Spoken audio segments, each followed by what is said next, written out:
आखिर कौन जिम्मेदार है? क्यों दिल्ली के अंदर लोगों का दम घुट रहा है? क्यों हवा से लेकर पानी तक सब प्रदूषित है?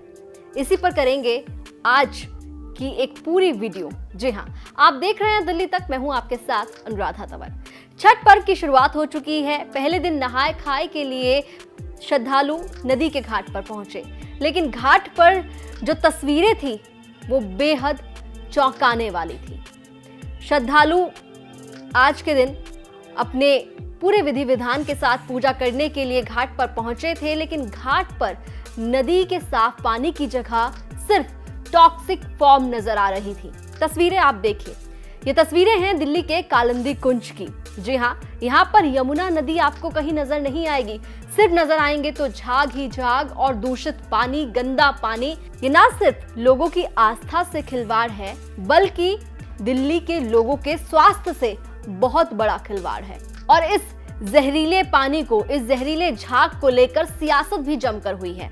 लेकिन इस सियासत से पहले जो लोग छठ पर्व मनाने के लिए कालिंदी कुंज पहुंचे, नदी के किनारे जिन लोगों ने अपनी पूजा की, बेशक नदी पर जहरीले झाग थे, गंदा पानी था, लेकिन उसके बावजूद अपनी आस्था, अपनी श्रद्धा के साथ श्रद्धालु वहां पर पहुंचे थे, पूजा उन्होंने की। लेकिन उसके बावजूद उन्होंने सवाल किया सरकार से।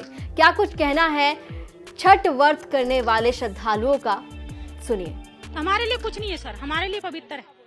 कोई प्रदूषण नहीं है हमारे लिए, ना कोई बीमारी है ना कुछ है। हमारे लिए पवित्र है। ये हमारे जो बीमारी अंदर होते हैं ना, वो भी ये दूर करते हैं। इसके लिए हम लोग इनको पवित्र मानते हैं। लगता नहीं कि पानी ये साफ होना चाहिए? नहीं, बिल्कुल साफ है, साफ होना चाहिए। लेकिन सरकार कोई उपाय नहीं करे तो हम लोग क्या कर सकते हैं सर? इसी में तो सब कुछ करना पड़ेगा हमें, इसी वजह से हम लोग करते हैं बस। आपके हाथ में ये पानी है, इस पानी को लेकर के आप घर भी जाएंगे? हाँ, घर भी जाएंगे। अभी इसी से सब कुछ ग्रहण करेंगे, इसी से प्रसाद उड़ार सब कुछ, गंगा जल वो सब कुछ छीटेंगे। उसको बाद वो खाना बनाएंगे, उसको बाद ग्रहण करेंगे, उसको बाद सब कुछ करेंगे। इसके प्रसाद उरसाद सब इसी से आज से शुरुआत है हमारे छठ पूजा। और छठ पूजा बहुत भारी है, तो इनको सरकार के सुविधा करना चाहिए। सरकार आ जाते हैं वोट लेने और कोई चीज के सुविधा नहीं करते हैं। तो श्रद्धालुओं का जवाब आपने सुना, सवाल आपने सुना। सीधे तौर पर सवाल सरकार से है कि आखिर क्यों? वादा तो किया गया था यमुना नदी को साफ करने का, लेकिन फिर भी ये दूषित है, फिर भी यहाँ पर जहरीले झाग हैं। और सच्चाई यही है कि दूर तक नजर अगर घुमाकर देखेंगे तो सिर्फ और सिर्फ जहरीले झाग, टॉक्सिक फॉर्म नजर आएगी। और इस मौके पर सियासत भी जमकर हुई है, सियासी बयान भी आपको सुनाएंगे। लेकिन उससे पहले दिल्ली के पर्यावरण मंत्री गोपाल राय ने क्या कुछ कहा है वो भी आपको सुना देते हैं। उन्होंने सीधे तौर पर इस सब के लिए जिम्मेदार ठहराया है बीजेपी को। जी हाँ, क्या कुछ कहा है गोपाल राय ने, आप सुनिए। जमुना के अंदर जो पानी है, आज आपको जो पूरा झाग दिख रहा है, दिल्ली के लोगों ने पानी नहीं छोड़ दिया नया। जमुना के अंदर जो पानी अभी झाग वाला आया, हरियाणा से आया। जहरीला पानी हरियाणा से छोड़ा गया, जहां बीजेपी की सरकार है। तो पहले जो है घाट पे मना किया गया, फिर 2 दिन पहले जहरीला पानी छोड़ा गया हरियाणा से, जहां बीजेपी है। और बीजेपी के सांसदों को आज घाट पे पहुंचा करके बाइट दिलवाई गई। तो ये हो क्यों रहा है? क्योंकि दिल्ली के अंदर ये सोच रहे थे कि छठ पूजा नहीं होगी तो हम राजनीति करेंगे। अब दिल्ली में 1000 जगह पे छठ पूजा हो रही है। भाजपा की जब सरकार थी, एक जगह भी ये पूजा नहीं कराते थे, एक जगह भी नहीं ये कराते थे। आज 1000 जगह पे हो रही है। अब इससे बेचैन है। तो मुझे ऐसा कहना है कि भाई, आप सब लोगों को अगर इतनी चिंता है तो एलजी साहब से बात कर लिए होते, हरियाणा के मुख्यमंत्री से, तो आपकी पार्टी के हैं, उनसे एक बात कर लेते। तो मुझे लगता है भाजपा को समाधान नहीं चाहिए, राजनीति चाहिए। तो एक और गोपाल राय को आपने सुना, सीधे तौर पर उन्होंने बीजेपी पर साजिश रचने का आरोप लगा दिया है। तो दूसरी तरफ आम आदमी पार्टी के नेता, दिल्ली जल बोर्ड के चेयरमैन राघव चड्ढा का बयान भी आया है और उन्होंने इस पूरे प्रदूषण के लिए, इस पूरी टॉक्सिक फॉर्म के लिए जो नदी के अंदर आप देख पा रहे हैं, उसके लिए जिम्मेदार ठहराया है हरियाणा सरकार को, और यूपी सरकार को भी इसके लिए जिम्मेदार बताया है। क्या कुछ कहा है राघव चड्ढा ने, वो भी सुन लीजिए। ओखला बराज पर यमुना नदी में झाग, फोम नजर आ रही है और साफ तौर पे नजर आ रहा है कि डिटर्जेंट्स के चलते, टॉक्सिक वेस्ट के चलते हमारी यमुना नदी ओखला बराज पर मैली हो गई है, गंदी हो गई है और झाग बनकर उभरी और झाग नदी में तैर रही है। मैं आपको बता दूं कि ओखला बराज, जहां के वीडियो, जहां की फोटोज आप सबकी स्क्रीन पर लगातार आ रही हैं, व्हाट्सएप पर आ रही हैं, न्यूज चैनल्स पर दिखाई जा रही हैं, अखबारों में छप रही हैं, वो ओखला बराज उत्तर प्रदेश इरिगेशन विभाग के अधीन आता है। उसकी मेंटेनेंस और वो पूरा ओखला बराज यूपी सरकार के इरिगेशन विभाग के अधीन आता है। हमने कई बार यूपी सरकार को चिट्ठियां लिखकर कई सारी सुझाव, कई सारे सॉल्यूशंस भी बताए, लेकिन आज भी हर साल की तरह वही झाग की तस्वीरें यमुना नदी में नजर आ रही हैं। ये झाग आती कैसे है, यह समझना बहुत जरूरी है। लगभग 155 MGD यानी कि million gallons of water per day Okhla barrage पर आकर मिलता है, जिसमें से 105 MGD हरियाणा सरकार की ओर से यमुना नदी में जो छोड़ी जाती है धारा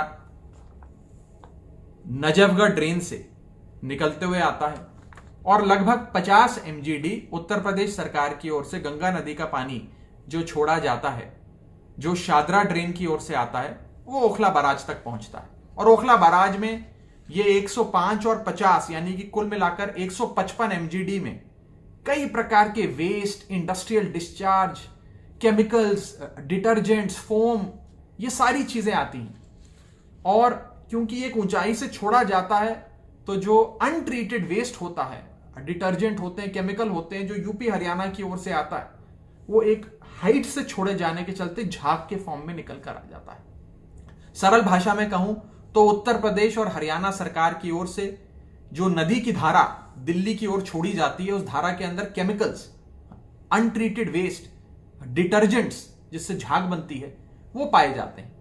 हमने कई बार यूपी की सरकार को हाथ जोड़कर कहा, हरियाणा को कहा कि आप लोग ट्रीट कर वेस्ट वाटर को पूरी तरीके से ट्रीट कर उससे गंदगी हटाकर जो साफ धारा हो उसे नदी में छोड़े, नहीं तो नदी गंदी होगी।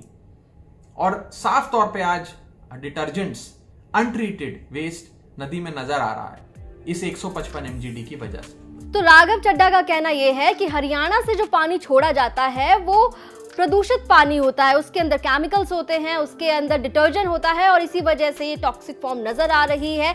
लेकिन क्या ये बात कहकर वो अपना पल्ला झाड़ सकते हैं? क्या दिल्ली सरकार का कोई रोल नहीं है? क्या दिल्ली सरकार की जिम्मेदारी नहीं बनती कि प्रदूषण क्यों इतना बढ़ रहा है? हवा से लेकर पानी तक हर जगह सिर्फ प्रदूषण है। तो इसके बाद पलटवार किया है बीजेपी के सांसद और दिल्ली बीजेपी के पूर्व अध्यक्ष मनोज तिवारी ने। उन्होंने बताया कि आखिर क्यों दिल्ली की ये जो नदी है वो इतनी प्रदूषित है और इसके लिए कौन जिम्मेदार है। क्या कुछ कहा है सांसद मनोज तिवारी ने, सुनिए। इधर से हरियाणा से आ रहा है, मुख्यमंत्री बोल रहे हैं कि ये जो झाग है वो हरियाणा से आ रहा है। मेरे भाई बहन, ये नदी देख लो, यहाँ तो वाटर स्पोर्ट्स हो रहा है। ये वाटर स्पोर्ट्स ये हम लोगों के नित प्रयास से हो रहा है, इसलिए अरविंद केजरीवाल का झूठ पकड़ा गया है। जब मैं कालिंदी कुंज में घूम रहा था तो बोले कि ये जो झाग है ना, जहर है, ये हरियाणा से आ रहा है। तो हरियाणा से तो ये आ रहा है। यहाँ तो देखिए ऐसा लग रहा है कि जैसे अमृत की धार बह रही हो।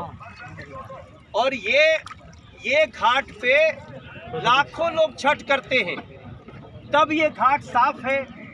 और जहाँ पे छठ नहीं होता है वो घाट गंदा है। Who is responsible? दिल्ली सरकार। सिर्फ आरोप प्रत्यारोप ही नहीं हुए बल्कि ड्रामा भी पूरा हाई वोल्टेज हुआ। दिल्ली सरकार ने साफ तौर पर यह कहा था कि जो छठ पर्व के लिए घाट बनाए जाएंगे वहां पर जाकर ही छठ पर्व मनाने की इजाजत है। यमुना नदी को साफ तौर पे मना कर दिया था कि वहां पर किसी भी तरह की छठ पर्व मनाने की इजाजत नहीं है। यमुना नदी पर जाकर कोई छठ पर्व ना मनाए, इस बात के बारे में जानकारी दी थी जब DDMA का नोटिस सामने आया था। लेकिन उसके बावजूद लोग वहां पर गए और वहां पर जाकर उन्होंने छठ पर्व की शुरुआत जब हुई तो वहां पर नहाए खाए से उन्होंने अपनी पूजा शुरू की।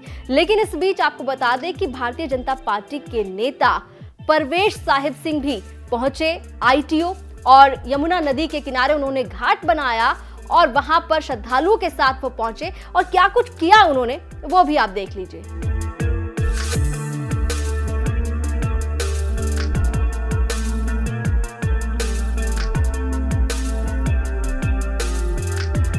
लोग यहाँ पर आएंगे तो मैंने चुनाव में बोला था कि मैं डुबकी लगाऊंगा यमुना में, वो देख लेंगे कितनी गंदी है यमुना, सारी असलियत उनकी सामने आ जाएगी। तो उन्होंने छठ घाट, यहाँ पर जो ITO का छठ घाट है वहां पर परमिशन नहीं दी। तो हमारे त्योहारों को वो राजनीति के ऊपर में चढ़ा देते हैं, ऐसा तो नहीं होना चाहिए। इन तमाम बयानों से इतर दिल्ली के उप मुख्यमंत्री मनीष सिसोदिया भी प्रेस कॉन्फ्रेंस करने के लिए आए। लगा कि प्रदूषण पर कुछ कहेंगे, लेकिन मनीष सिसोदिया ने छठ पर्व की शुभकामनाएं दी और बताया कि किस तरह से दिल्ली सरकार ने छठ पर्व के लिए इंतजाम किए हैं और अपनी पीठ थपथपाकर चले गए। बहुत खुशी के साथ ये बताना चाहता हूं कि दिल्ली सरकार कोरोना के बावजूद, कोरोना के प्रतिबंधों के बावजूद, दिल्ली सरकार ने पूरी दिल्ली में छठ की पूजा को बहुत धूमधाम से मनाने का फैसला किया है और बहुत धूमधाम से मनाई जा रही है। आपको याद होगा कि 2015 तक दिल्ली में छठ की पूजा के लिए केवल 80-90 घाट बनाए जाते थे सरकार की ओर से, और वो जो 80-90 घाट बनाए जाते थे वो भी आम जनता के लिए नहीं थे, वो भी कुल मिला के बीजेपी कांग्रेस के कार्यकर्ताओं की समितियां थी। उन्होंने समितियां बना रखी थी, भारतीय जनता पार्टी और कांग्रेस के कार्यकर्ता इनको चलाते थे। लेकिन जब केजरीवाल जी की सरकार आई, आम आदमी की सरकार आई, तो फिर आम आदमी को, पूर्वांचल के रहने वाले आम आदमी को, भले ही वो किसी पार्टी का कार्यकर्ता ना हो, सबको यह हक मिला कि वो भी सरकार के सहयोग से समिति बना के और छठ पूजा का आयोजन करवा सके अपने मोहल्लों में।